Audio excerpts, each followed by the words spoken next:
Good morning, hello, I am Sam, and today I bring you something a little bit different, or different from my channel anyway. I am very lucky to be standing in a nice little sunny car park with two cars owned by Mr. Shmee over there. He's very kindly given me the key. He's actually given me the keys to both of them, but we're going to be driving them back to back, and I thought I would give you my first impressions of, to start off with the Ford GT. And here we are.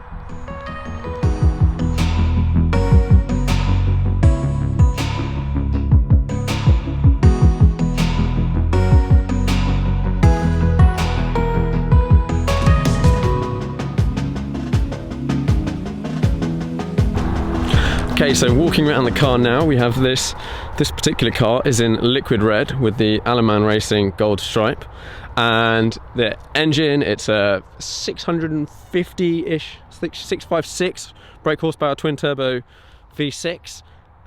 Slightly controversial for the old Ford GT lovers, but we'll see how that is in reality. The weight is 1380 dry, so pretty light. But the big thing you stand out when you were looking at this car is just the crazy design, like everywhere. The wing that just pops up, as you can see here, all these little airflow, or not small at all, massive. You could put a child in there. There's the engine. Just an absolutely stunning looking car. And when you pop the suspension down, it just goes poof, which is a very cool party trick. Obviously, we've got the Senna next door, another crazy looking car. I think this is definitely the better looking vehicle. Well, definitely is the better looking vehicle, but they're very different. So without much further ado, let's get in the car, fire it up, and go for a drive.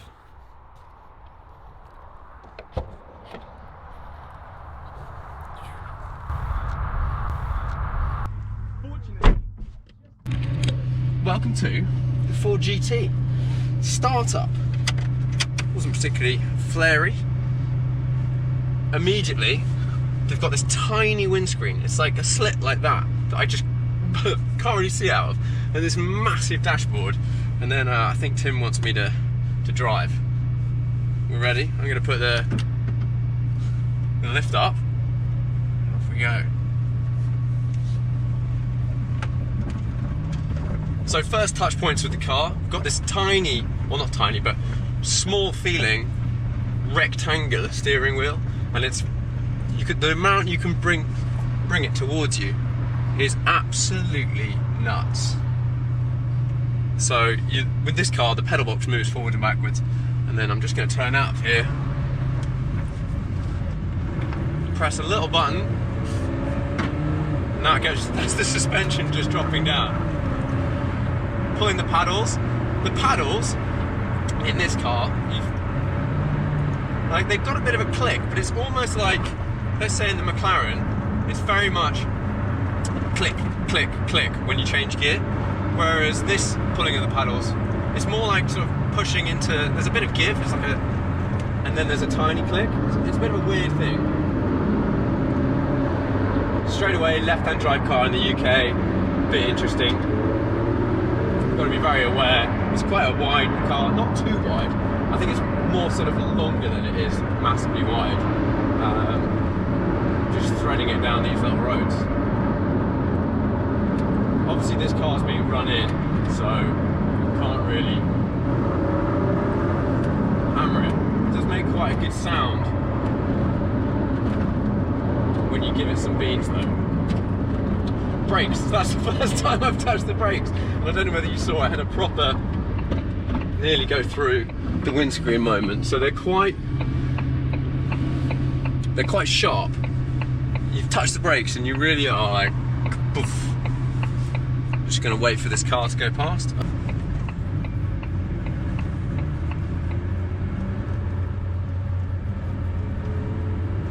Just wait for Tim to pull out. Put the car into manual.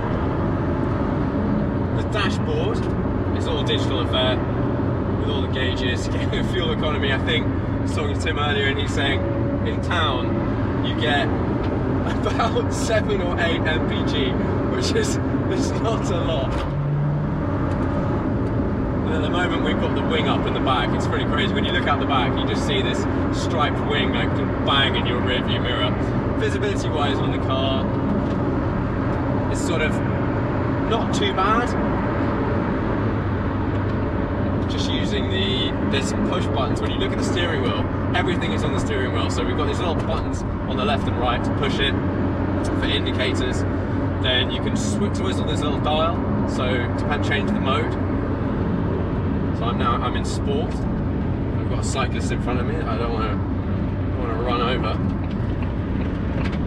So mad seeing both cars. You look out the back and you've got the massive wing of the Senna behind. Right, let's move on to that noise. I don't really know how to describe it. I think it's quite sort of a bit utilitarian, but I feel like it's got a real howl if you get up on it. Now, the car's been run in, so I don't want to give it too much beans, but keeping it below 5. Ride quality is really good. It's really comfy actually. The seat supports me, fits my body shape quite well, and then every sort of bump I've gone over on quite bumpy little roads, it sort of soaks them up, and really good damping, sprung quite well. I'm now going to get lost.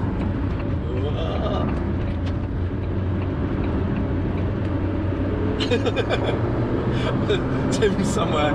I'll have to give him an idea of which way we're going. So yeah, coming back to that engine note, there's a real turbo whoosh, and I quite like that. If you're a turbocharged car, it's great to have a bit of a to really sort of, I don't know, give a bit more of excitement. Now, at the moment, cruising along at 50 in a 60. How exciting, how involving does this car make me feel to me? I think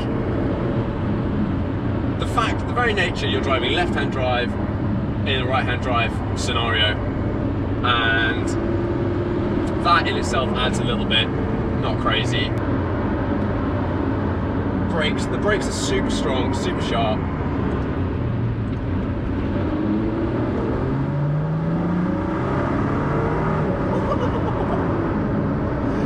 That engine note doesn't actually, I quite like it. It's interesting. Oh man, behind me I can see the Senna just like with the sunset. It looks mega.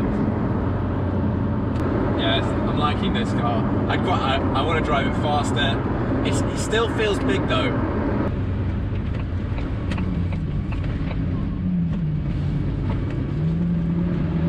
We're nearly going to come back to the end of our loop.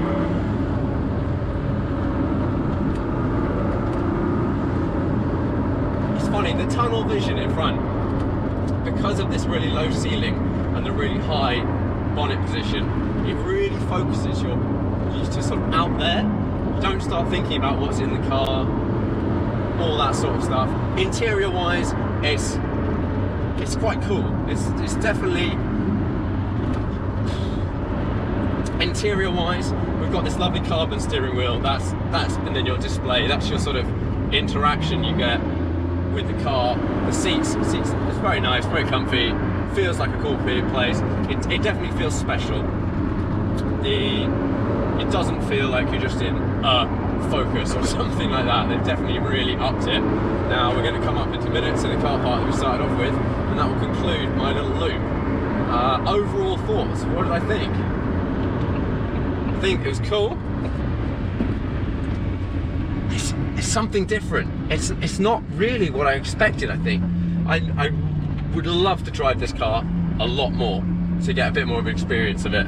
But even just in that short period of time, I've had a bit of a go.